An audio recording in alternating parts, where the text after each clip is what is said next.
Saudara-saudara, dalam pertemuan kali ini saya akan membahas lahirnya Tai Chi. Dalam yang saya ceritakan ada di dalam buku yang saya buat pada tahun 1986, yaitu Tai Chi Chuan Irama Kehidupan 88 jurus menaklukkan naga. Dan temanya adalah begini, bahwa suatu hari Shaolin Temple yang dikenal sebagai pusat sumbernya ilmu bela diri nomor 1 di Tiongkok didatangi oleh orang muda yang kuat dari negara lain, kerajaan lain. Dan apa yang terjadi? Semua jagoan-jagoan di Shaolin itu dihajar habis itu oleh pemuda yang datang ini, pendatang ini. Masalahnya bukan karena ilmunya lebih tinggi, tapi karena usia. Jago-jago Shaolin itu tidak bisa mencegahnya, dan akhirnya dengan tragis dikalahkan oleh oleh pendatang itu. Dan lalu si pendatang ini mengatakan, ya ternyata yuk omong kosong aja, jagoan Shaolin itu tuh.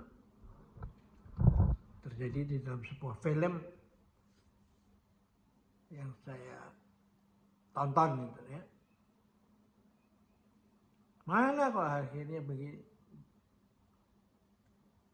Padahal bukan karena ilmunya lemah, tapi karena memang usia tidak bisa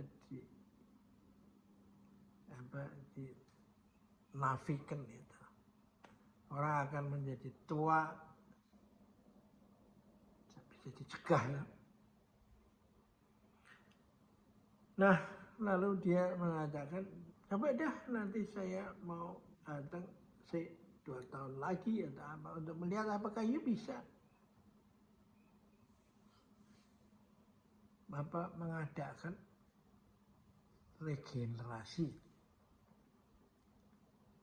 Nah, melihat para gurunya itu dipecundangi oleh pendatang, orang yang datang itu dari luar.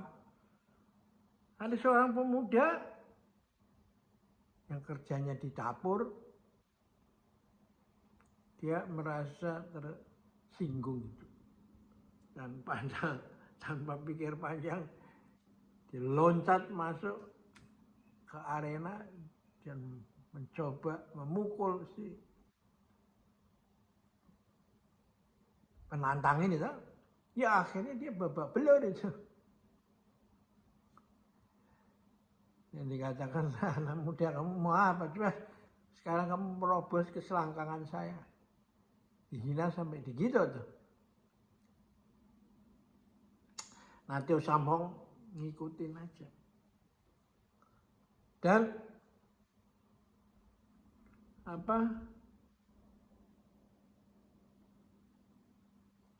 masuk merangkak di bawah selangkangan si pendatang itu dengan tujuan untuk memukul alat vitalnya itu.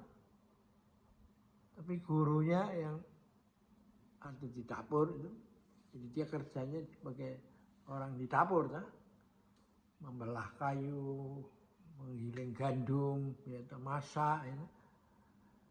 Gimana goreng-goreng kepala, jangan jadi lewat. Mengapa jangan? Karena kalau orang sudah berani membuka begitu, melewati selangkangan, dia sudah siap untuk menghabisin apa yang masuk selangkangan itu lebih cepat daripada dia menyerang dia tuh. Dan setelah itu apa yang terjadi? Seluruh Shaolin Temple itu lalu merasa, aduh, gimana ya? Saya harus mengatasi tantangan dari pendatang ini 2 tahun lagi. Nah, lalu Yu Sam Hong, seorang anak yang cerdas itu, mulai merenung itu dan melihat bagaimana itu kuil tempat dia tinggal itu begitu besar, tapi hanya disanggah oleh beberapa tiang. Artinya apa? Alam semesta itu menyediakan satu mekanisme bahwa yang besar itu bisa diimbang dengan yang kecil itu hanya berapa pilar. Lalu dia melihat malam-malam ketika hujan sedang lebat, semua pohon ada tumbang, dia melihat pohon bambu kok bisa mengikuti dan tidak tercerabut oleh angin kencang itu. Dia juga melihat bagaimana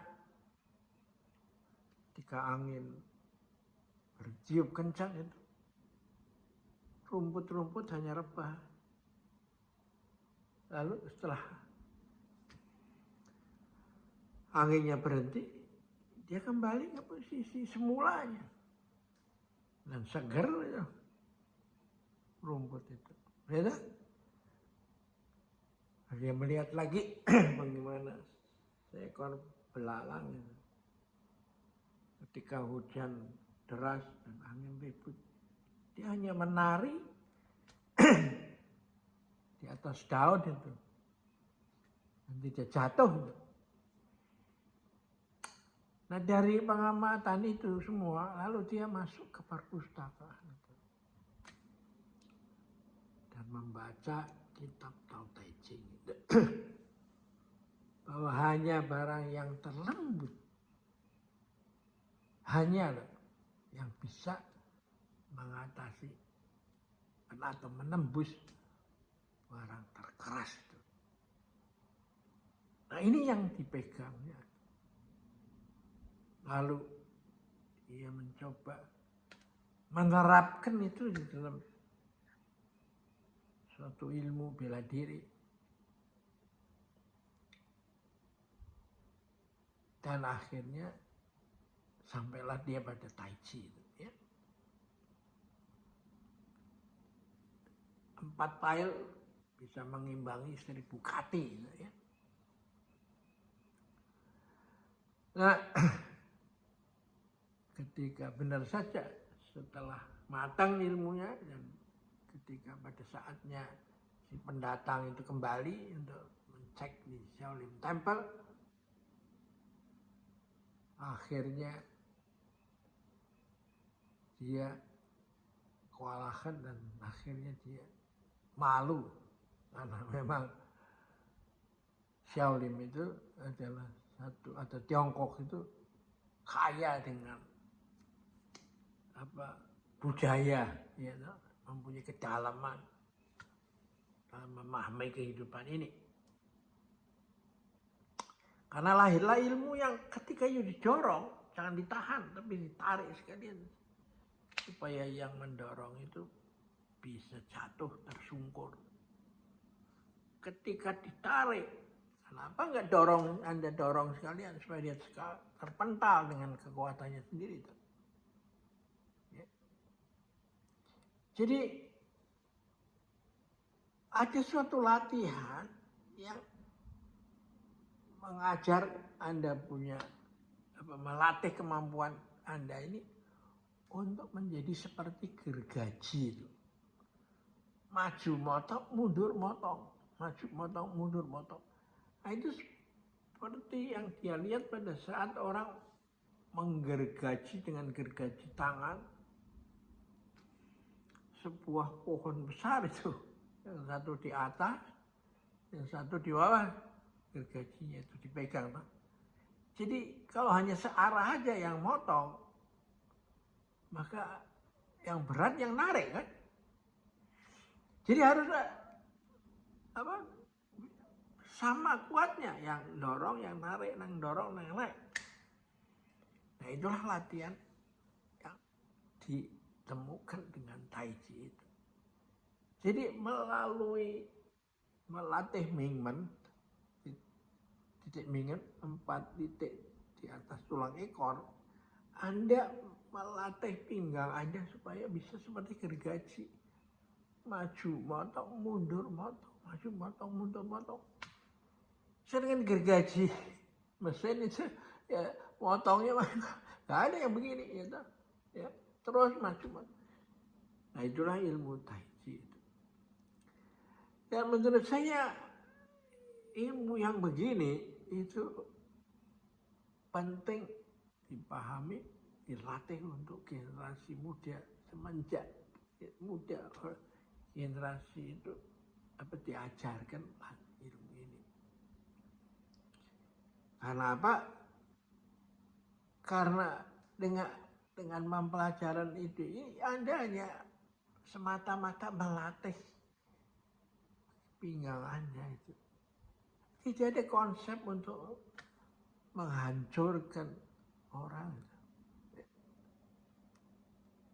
Jadi bukan mengalahkan tapi tidak bisa dikalahkan itu. Ya. Karena ketika Anda didorong, Anda terima. Setelah dorongannya full, ya Anda balik terus. Jadi terjadilah win-win proses ini. Ya. Nah itulah salah satu versi lahirnya ilmu Tai Chi. Semoga bermanfaat. Sampai jumpa lagi.